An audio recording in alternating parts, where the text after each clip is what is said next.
Today I'm going to build this shoulder rig that will allow us to record higher quality videos with DSLR cameras. As you can see, it's collapsible, making transportation easier and also allowing greater ease of use on a tripod. I'll assemble it to show you how it works. This is the Autofocus calibration tool. When I turn it, I move this cable side to side, focusing without taking my hands off the handle.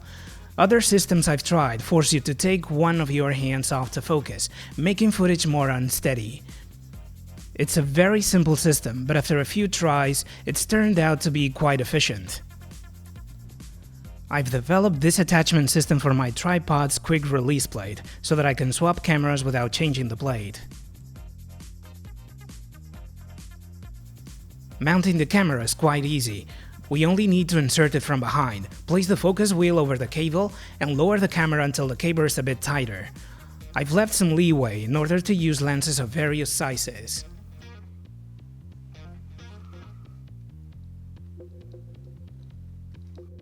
Here I can adjust the distance between the eye and the camera screen, and also the counterweight. Although this does make the set a bit heavier, it also makes the recording process easier and more stable by distributing the weight on the shoulder. I can also adjust the distance between the handles and the autofocus control for my convenience. I've made a few tests in my workshop, and I'm finding it very easy to use. The weight is more distributed, causing less vibrations, and I can focus without making any abrupt movements. The cable is enough for almost the entire focal length of my 24x70mm lens, although I rarely use the whole length in a single take. At any rate, we should try to focus automatically on the halfway point of the depth of field we're working with a focus control in the middle position. This will give us enough leeway to focus as we record. This is the 3D file included in the plans on my website. You can see how simple the design is. All we need to build it is some pieces of plywood, 4 V-groove bearings, and a few screws. Another interesting feature is that I can remove the battery without having to detach the camera.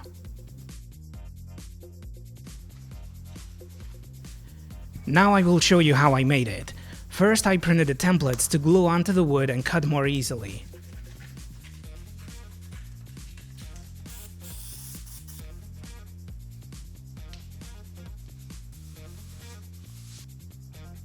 I mark and drill all the holes with a bit of the appropriate width.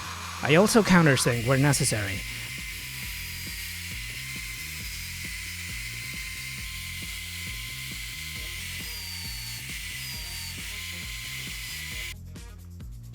With a jigsaw, I machine all the adjustment grooves and cut along the outline.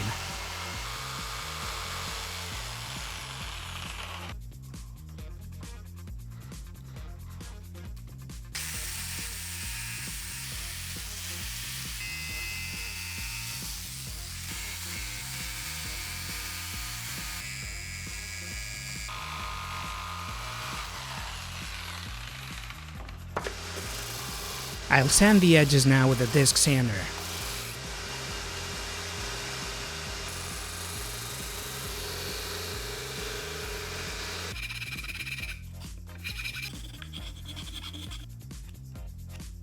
I mark the rebate on the bottom to couple the parts, adjust the height of the column drill, and using a 40mm bit, I drill a few holes that will help carving out the material. I finish the process by hand. With the table saw, I cut the remaining necessary pieces. This is the part that rests on the shoulder.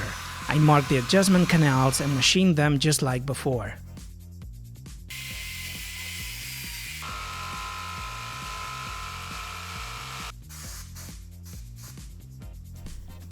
Now I'll cut the rest of the pieces with the jigsaw. I glue these two pieces together to make the shoulder rest thicker. I machine the autofocus control, and here I drill with a bit 0.5mm less wide than the inner diameter of the bearings I'm going to use.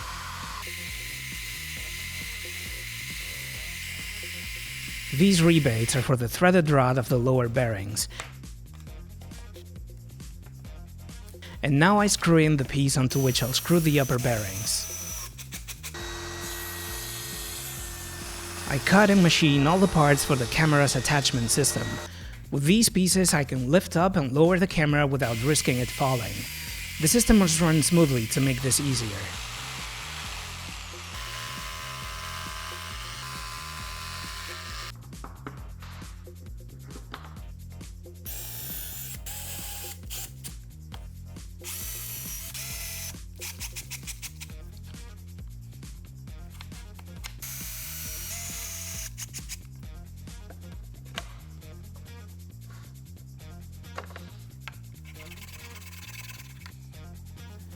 Now it's time to machine these pieces at an angle to fasten the quick release plate.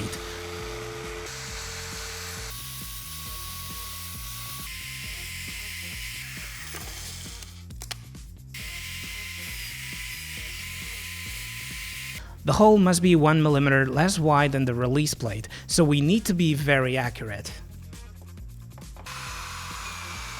Using plywood leftovers, I will make the handles with this hole saw bit.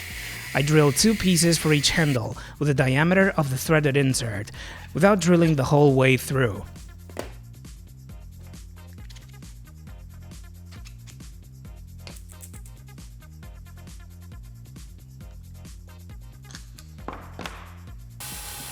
After gluing all the pieces together, I sand them a little. I finish making the hole and place the threaded insert. Of course, we can also make these handles with wood and in one piece.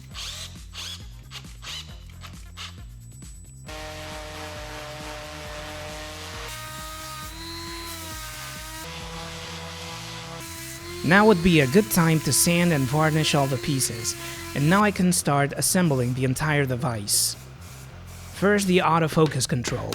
This piece of steel pipe will help me turn the control more easily.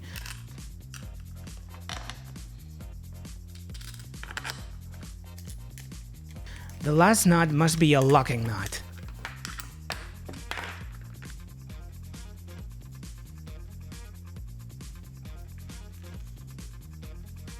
I put the bearings in place, first the upper ones and now the lower ones.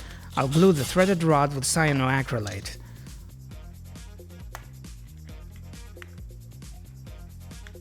I'll make the hole in the wood eye screw smaller and put them in.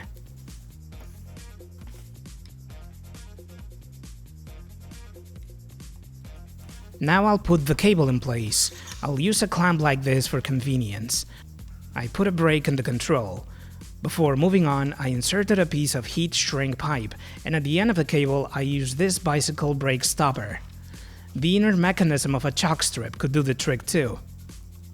I'll use a bicycle brake cable, although I could also use any twisted steel wire.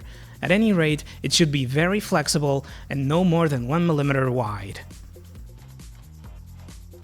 Now I heat up the pipe so that it will shrink around the cable and try to see if it works.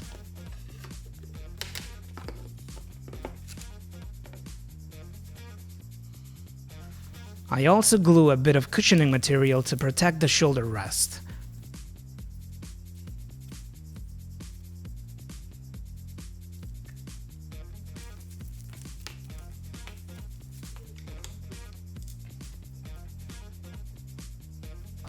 I will use these weights I had lying around in my workshop, although I think I'll need more weight in the future. I could also use a 2kg weight plate, like the ones you'd find in a gym. It depends on the weight of your recording equipment. I hope I can record a video outdoors to try this support soon. See you next time.